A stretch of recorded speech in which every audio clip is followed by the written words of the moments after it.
It's interesting. I do a couple things. So the first thing I do is I'm on retainer with the National Institute on Aging. I'm the EIR in residence, so I coach the portfolio of grant awardees. Every year we do $150 million of grants through the National Institute on Aging, and I coach commercialization, go-to-market, investor work. And then I am a serial entrepreneur. I have two companies. One trains CNAs and med aids for pre-licensure training for skilled nursing and senior living. And the other one is in the hemp business. So I do natural remedies for skin health.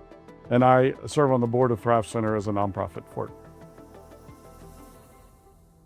I was fortunate as a serial entrepreneur to exit early in life with an electronic medical records company. We sold to a public company mid-2000s. And actually I was challenged by one of the CEOs in Post-Acute that basically to much is given, much is expected. And I was in my late 30s and I was invited to go from a public company officer on the NASDAQ to an innovator for nursing homes. And so I accepted his challenge. And when he called and said it's time, I embarked upon working for a significantly large post-acute company in the chief innovation role.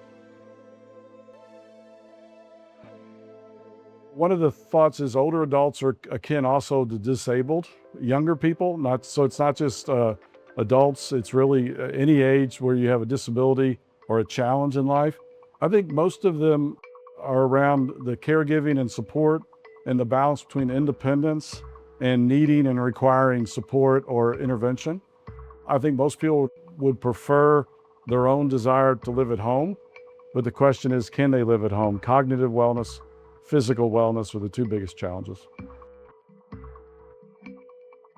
The hardest part of my job is to maybe replicate the knowledge I have from the years I have in the various roles I have and pass it on. And I think in doing so, the idea is you have to find coachability, but you also have to find scale. And so I can see things that work, but if they don't scale, they don't make impact. So the hardest part of my job is to make significant impact. The best part of my job is I get to work with very bright people. I get to work with very passionate people. I get to work on a very purposeful endeavor at this point. And I get here at 60, I know I'm a little self-serving because I'm heading towards needing all the stuff that we're inventing and replicating and hopefully scaling.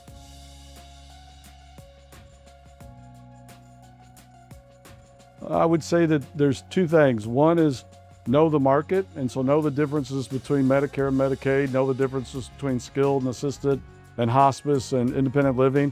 Know the nuances of the market. And I would say that identify primary and secondary markets where you have an impact on return on investment. And so I always say, do you increase revenue? Do you decrease expense, or do you differentiate? And make that known up front. And then the second thing I would say is pick a model that scales. So you can't go direct to consumer. That's neat, and that might be okay, and there are some things that do that, but you're really going to go through channels. So it's going to be B to B to C, or maybe embedded in somebody that already works with the people you want to sell to. I would say pick multiple channels to go to market and not just one.